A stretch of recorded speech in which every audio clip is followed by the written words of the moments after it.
Hello everyone, welcome back to my channel. Alvin here, and today we are going to discuss something quite important. If you are in Singapore, you probably realize that in the news of late, there's quite a bit of price increase. Like the transport fares, they just announced that they're going to increase by what?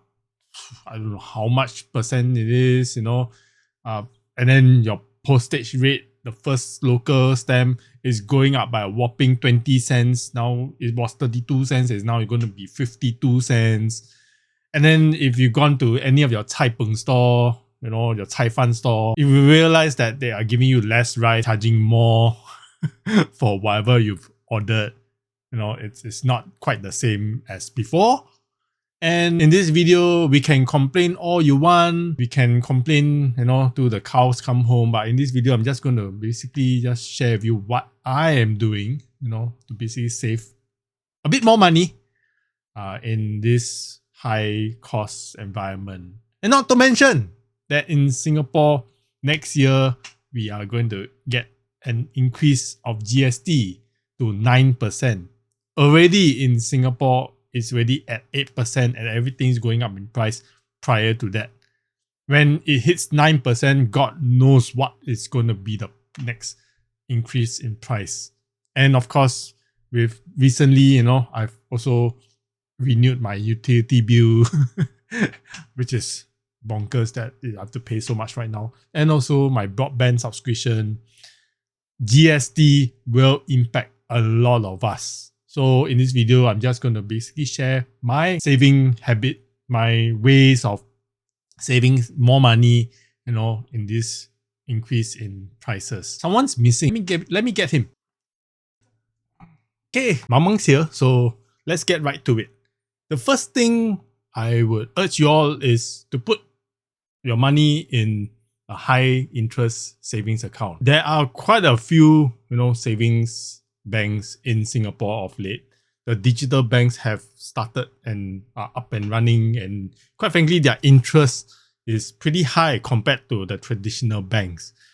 If you have excess cash on top of your multiplier savings account, if you are using to credit, your salary in it, or if you're not using those multiplier savings account, do yourself a favor to put your money into these digital banks. These digital banks are insured by SDIC, and of course, you probably didn't realize that the interest is higher than usual. Like Trust Bank, GXS, Mari Bank, who recently just went up to 2.88% right now.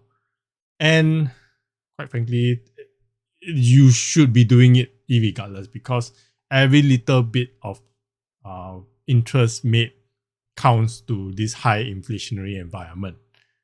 Again, this is not financial advice. This is me just doing what I am doing, and I'm just basically telling and sharing my thoughts on the matter. Again, not financial advice. I'm not giving out financial advice, but this is what I am doing. Having said that, there are also other sources of putting your money in a higher interest rate environment, which is not insured. You can try chocolate finance, which I'm also using.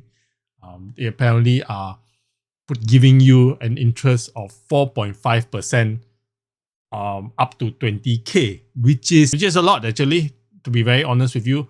But of course, this is not insured by SDIC because they are not a traditional bank. They are not a bank, so to speak. And then anything above that is, I think, is 3.5%. Whether they give you the 3.5% is due to a lot of factors, but it's not the standard. And even if you think that it's not safe, you can still put it with CIMB Bank, who right now, under their Fast Saver Bank, it's 3.5%. Getting the benefits of it, it's something that you probably should look into it. The traditional banks are just giving you like 0.05%, which is pathetic in this high inflationary environment. Again, not financial advice, and again, I'm not sponsored by any of the banks. I'm just telling you that you should be moving your funds if you have to a savings account that gives you a higher interest. The next thing I'm doing, again, not financial advice, is I am basically paying the bare minimum for my SIM card plan, my telephone SIM card plan, my handphone. I'm still under TPG Mobile. If you want to know why is it good, why is it no good, it's right here. I've done the video like I think 2 years already right now, and it's still relevant today because they're still giving you at $10, and then it's like 100 gig worth of data, 100 minutes talk time, and right now they are doing 5G. Not all the places, they are slowly incorporating it to the various parts of Singapore. I'm still under the light plan, which is still technically 4G, because my phone doesn't, it's not compatible with 5G. I've not upgraded it. And the fact that $10 is sufficient for me. I'm not sure about you, but quite frankly, the 100 gigs is worthwhile. And even if you don't like TPG Mobile, you can try getting your hands on the Zim Mobile, which is of late, I think, the new up and coming plan by Singtel. Singtel is promoting this $10 plan under their Zim Mobile. It's a bit weird. It's under Singtel umbrella, but it's called Zim Mobile, which taps on the Singtel coverage. So if you like Singtel, go for it. It's only $10. Again, I'm not sponsored. I don't have an affiliate link to it. But again, you can Google it and then get your hands on it. It's only $10. $10 per month goes a long way for it. And if you have any elderlies, TPG Mobile has the $5 plan. I think it's still ongoing. It's only $5 for 20 gig. $5 is relatively cheap. The other thing that I wish to emphasize, which is the third thing, is credit cards. Credit cards tend to be misleading. Doesn't mean that you have to own all the credit cards to gain the benefits of each and every, whatever cashback they have, whatever miles they have. Because owning way too many credit cards can be a detriment to you, because as you have more credit cards, you tend to use more. And quite frankly, I've downsized to only 2 credit cards. I've talked about it in this video. If you own way too many credit cards, you tend to use them quite a bit.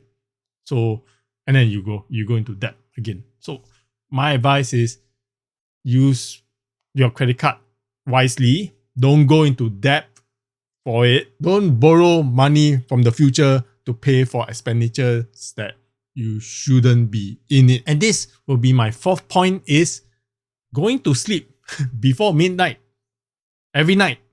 Why do I say that? Is because if you are a Singaporean or an Asian, you probably realize that every midnight there is some sort of sale going on Shopee, on Lazada, on the digital platforms. There will be a sale going on. It's a given. And then you'll be more than likely enticed to use or buy something that you've already carted in. The platforms bang on it that you will spend money with them. And this is how you can go into debt or buy something that you truly don't really want. So my advice is try to sleep before midnight. And then if you really want to buy that thing somehow, the promos will never go away, because I think every alternate hour there will be the vouchers that comes back anyway. So if you really think that you are getting a discount over it, think it over, see whether you really need it, then sleep on it. Delayed gratification does help in the long run. And if you really want to buy it, then truly buy it the next following day. It's still got time to buy. Last but not least is for me, again, not financial advice, is I've stopped all subscription-based platforms. I've not used Spotify, I don't have any YouTube Premium. Basically, even Netflix, I don't even have Netflix, because quite frankly, if you Google, it's anything and everything that you want to see or watch is all free on the internet. The worldwide internet as long as you look hard enough, you can see it for free. In my case, I've saved money on this. If I really want to watch, I would just stream online. These are my 5 things that I'm doing to save money in Singapore. Another thing that I'm not doing, as you can tell, I am a collector. I do buy things to collect and then, admire in my house. I've not really pre-ordered much this year. And also, if I were to really buy something, I would not pre-order to any of the local shops anymore because the prices are really expensive right now. And I usually will look to Amazon or overseas websites to buy my collectible fix. And quite frankly, in this day and age, there's way too many products that's released online, released by all the manufacturers, that is bound to get discounted anyway. So once you have something in mind, sleep on it. Take a week, take 2 weeks, take even a month. Once it's released, see whether you really want it. And then if it gets down to a price, it's discounted, and if you're not going to debt buying it, you don't borrow money from the future to pay for it, go for it. So this will be the end of my video as a collector myself, from one collector to you if you're buying into things and then hoping that things will be better. It's not. I'll be honest, it's going to get worse because interest rates are not coming down anytime soon. So I may talk about, on a more specific collector mindset, based spending on another video. This is a more generic view on how I'm actually saving money, or at least trying to fight inflation through these methods of ways of doing it. So thank you so much for watching. Take care, everyone. I'll see you in my next video. Take care. Bye bye.